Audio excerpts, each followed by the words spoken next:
Welcome to the Online Success Journey Podcast, your opportunity to discover and learn from entrepreneurs like yourself. This is not your typical podcast, but a place where you can get the real story and find out how real people encounter speed bumps and detours, but journey through to find success.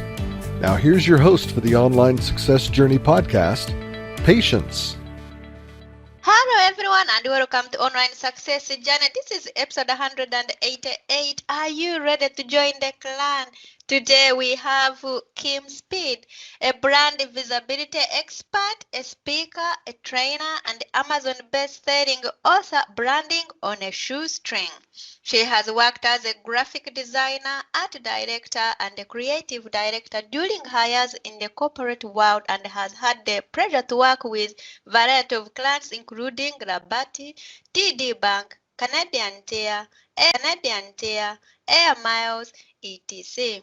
Kim's creative skills drew her to the world of advertising, and once she began her journey, she gained experience and expertise in branding strategy, writing, and marketing. Hello, Kim.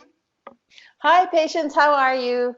I'm fine, thank you. I know the clan is anxious to hear your story, so let's get started with the basics. Can you tell my clan a little bit about your background, about what you did before you started your own online business? Sure. Well, it's interesting. I never considered myself an entrepreneur when I started out working in the corporate world.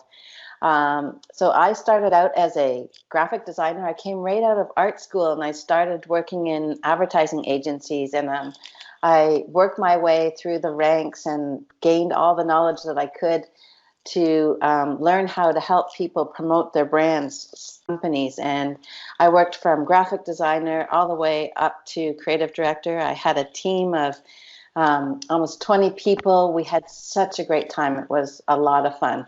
It was really, at the time, it was my dream. And I really embraced it and enjoyed it.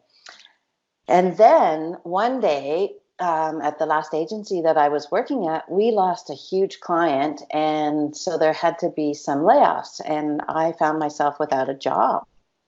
And I went, I took my my things and I went home, and I just started, figuring that I would look for another job. But while I was at home, I was able to experience a lot more time with my children. I had two small children at home, and I got to, see what they were doing in the day and take them to activities. And I realized that I was missing so much of their lives by working in the corporate position that I had, because I was gone really early in the morning and I would be home late at night. And the worst part was that I was actually paying somebody else to get the best part of their lives. And I had the epiphany at that time that, you know what, this has been a gift to me to actually lose my job and realize that, I needed to change things. So that was the big turning point in my life. And that's when I realized I knew I had to do something else to still make money, but I didn't want to go back to another corporate job. Wow. So, wow. Yeah. What a great wake-up call. Yeah, it was a wake-up call. Okay. It didn't mean I had the answers right away, and I really had to do a lot of soul searching and figuring out to find out what I was going to do. But I knew it wasn't going to be going back to the same old. Okay. What is the most dangerous belief an online entrepreneur can have? The most dangerous belief is, well, probably that you can do everything yourself. When you start off, you're usually on a finite budget, or you don't have a budget. You're starting out and you're trying to figure it all out. And that was one of my biggest mistakes. Is I thought because I didn't have a lot of money, I should do everything myself. but there was so many things that I realized that I didn't have the expertise for, and I ended up it ended up wasting money too. So the best thing I did was find some experts in other areas that I could gain knowledge from and partner up with to help me. And that really helped me to really grow the business. So sometimes you have to invest a little bit to actually grow and build your business. Why do you do what you do, Kim?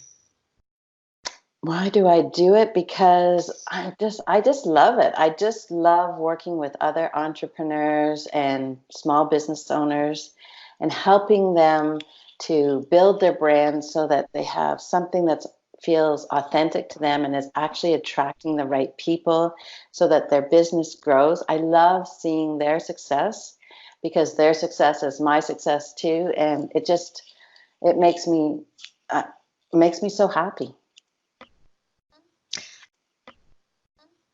Let's put man aside. How do you know you are successful? How do I know I'm successful?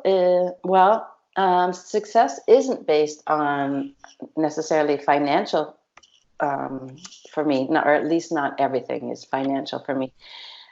Because of the story that changed my life, was realizing that I wanted to be part of more, a bigger part of my family, and so having time with family and having more time to do things that I enjoy and be around when family needs me, and that's extended family as well. I was able to help in a time when my grandmother needed help because I was able to control the amount of time that I worked or when I worked. Being with my kids, that is success to me, not just the financial. Can anyone be an entrepreneur, or are some people more cut out for it than others?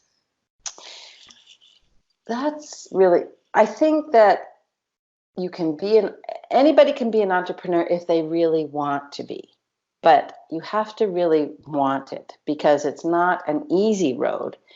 As much as you get to control your time and what you do, you are also tasked with doing a lot more than you would at a job, because at a job you have one specific thing that you would normally take care of, and then you have other people that have, in other departments that take care of everything else. If you're looking to have something that you think is going to be an easy success, this is not the answer. If you have a passion to do something that's going to help others or share your skills and build your expertise over time and do the right things, then it's a great way to go. But if you're looking for paid vacation and yearly days off and things like that, and somebody to take care of the other areas in your IT and your your accounting and things like that, then this is not the way to go. Okay, you've been in the business for a long time and have worked in the business as well. What have you learned from business as a whole?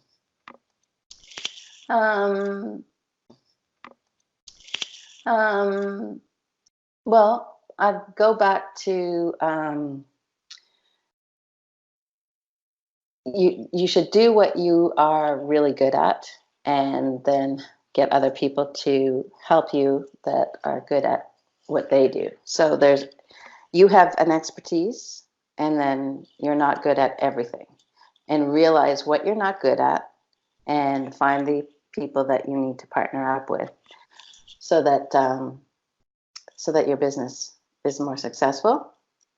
And then the next thing I would say is remember, as an entrepreneur or a small business owner or an online entrepreneur, that you need to plan and be really cognizant of making sure that you have personal time, schedule it, because it can really take over your life.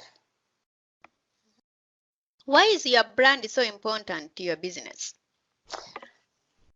Your brand is your foundation of your business. So what we want to do in business is work with people that we like and that we know that we can help. Your brand, just to be clear, your brand is more than just your logo and your website and the colors and fonts that you use. It is, in essence, your reputation. And you want to build your reputation so that it starts to attract your ideal client. And when you start to build on your brand and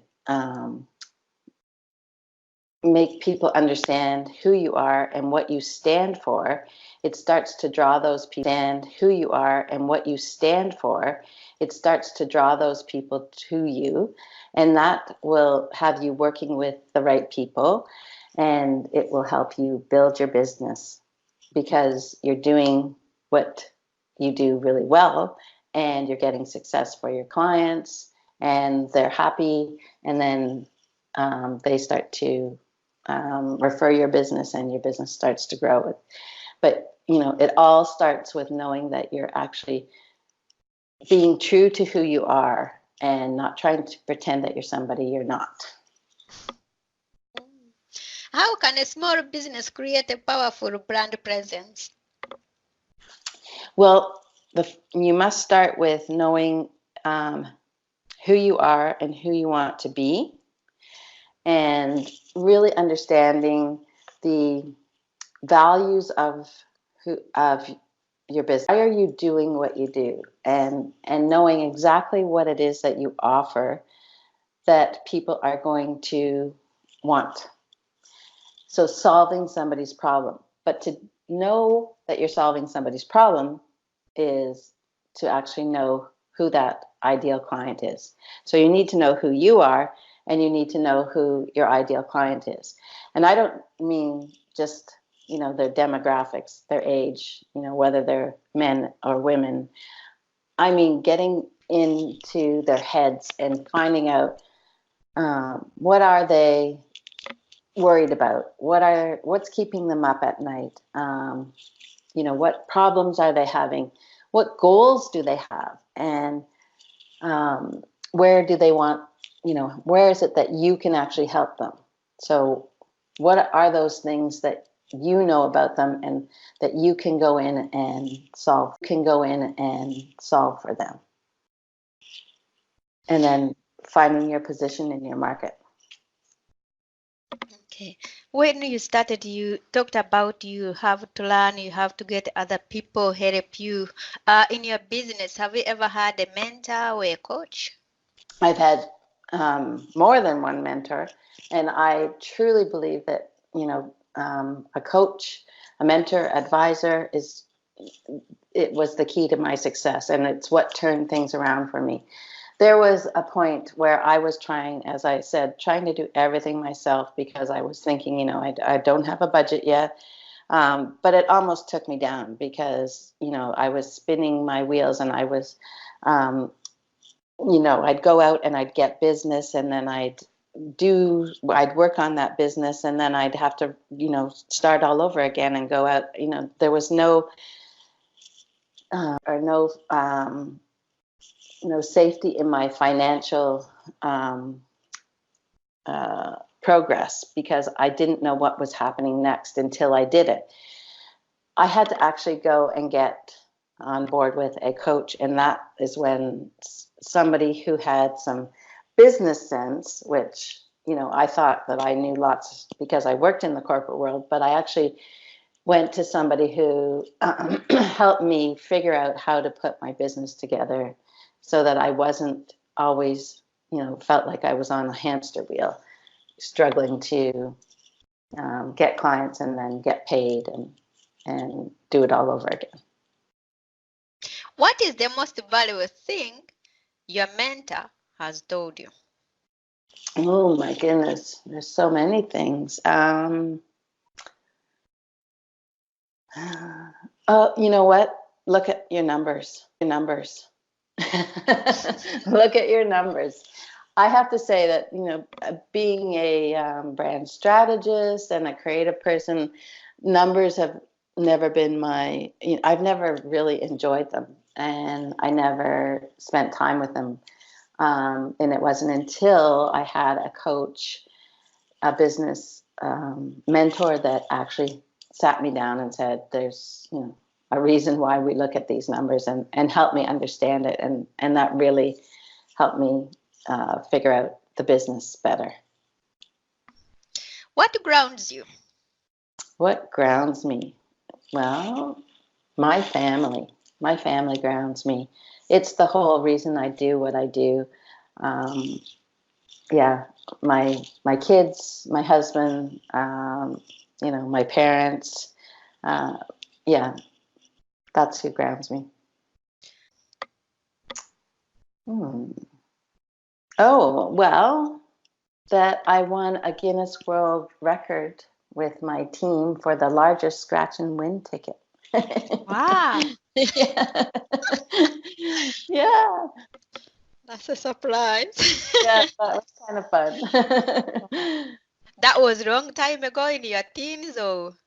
No, it was when I worked in corporate, and that was one of the promotions that we did for a client. And it was a contest that we did where you could come and scratch the world's largest scratch and win ticket. That's something new. Okay. Right. What is the most valuable thing you have ever given away? The most valuable thing I've ever given away. You know what? I would say it's not monetary. It's not monetary. It would be that I've given away my time, and I donate my time to a lot of people to help them with their businesses and their brand. How can a business build a sales team that doesn't cost them anything? Oh, that's a great one, Patience, because people don't realize that how important a brand is for their business. If done properly, if you build your brand properly and you create a strong brand, it is the most powerful way for you to get your clients or customers to choose your product or service over your competition. And when you have a strong brand, what's happening is that really truly help. And when you help your clients, then they become what I call your loyal raving fans. They're so happy because they've had success and they've had results, and they come back to you and you get repeat business.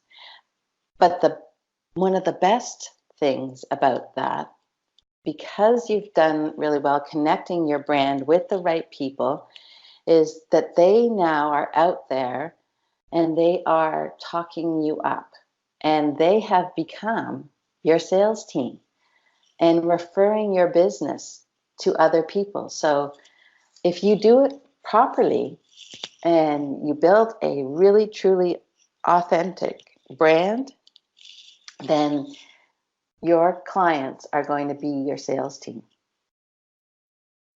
Okay. Let's talk about Then your clients are going to be your sales team. Okay. Let's talk about your book. Tell us more about it. Oh, the book is a really, really great resource. This book I wrote for people that are starting out and they've heard, that they should brand their business, but they really don't understand it. So it's going to explain everything you need to know about why you should brand, what a brand is, and it gives you a step-by-step process that I take my VIP clients through. These are the exact things that, like, if you went through this book and you did all of these things, it's going to put you heads and tails above your competition. It's going to make you stand out in your industry, and it's going to help you differentiate yourself. It's going to help you figure out who your ideal client is and how you can connect with them and where you can find them. So it's everything you need to get your brand up and going and starting to become profitable. Why did you call it branding on a shoestring? Why was that title? Because it specifically was for those startups and people that are struggling with their budget, who would say, you know what, I just don't have the money right now to work with you. This book is exactly what they need to get started and start to do it themselves. Okay, Andy, where can we find this book, and how can we connect with you? Well, Patience, I would love to give your audience, I would love that book. And they can get that book, if the free download of it, if they go to brandingonashoestringbook.com. Wow, thank you so much. So everyone can go there and grab a copy.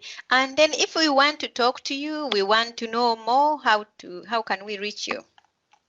Well, you can go to my website, which is purplemooncreative.com, or you can go on my Facebook, which is Purple Moon Creative, my Facebook page. Or you can email me. I'd be happy to get an email from you at kspeed@purplemooncreative.com. Wow, thank you so much. So anyone can go there and connect with you and download the book as well. Okay, download the book as well. Okay. Yes, I hope that they do, because it's such a great resource. Thank you so much. So, Clan, there will be more from Kim in a moment. If you are listening on one of the many podcasting platforms rather than my website, and you are encouraged by Kim's journey, go to onlinesuccessjourney.com for a bonus portion of the interview. The Online Success Journey is a wonderful membership community built for people searching for the path to success. We are one big clan, and you can be part of this community for free. Once you have joined the clan, click on part 2 of Kim's journey or over 150 other journeys that are available, and learn how you can find the right path for your own online success journey. That's a wrap, clan. Remember, success is a journey. Patience and Kim. This is not the end of the journey. We hope you've enjoyed listening to part 1 and want to be Journey podcast at onlinesuccessjourney.com. Filled with even more success tips, uplifting stories, and even a bit of fun. There are dozens of episodes only available to the members of the Online Success Journey clan. Check out the website and click on Join the Clan for more information. Patience would like to thank you for listening to this podcast, and she has a free audio gift for you at her website. Go to onlinesuccessjourney.com for instant access to this gift. Of course, you know that listening to the journeys of others helps each of us chart our own path. So make sure you're subscribed to be notified as each new interview is posted. There are so many ways to stay connected to the Online Success Journey and to listen in. And if you're enjoying the podcast, we appreciate your help in telling others. One of the best ways to share the benefit you get, rate and review it at Stitcher and other sites by clicking the stars or completing the ratings form, by clicking thumbs up and leaving a comment on YouTube, or liking and sharing the podcast on social media. To review the podcast within iTunes, simply open iTunes to the podcast, click on Ratings and Reviews, then write a review. On behalf of Patience, and until next time, thanks once more for listening. It is our hope that this podcast will guide you on your own online success journey.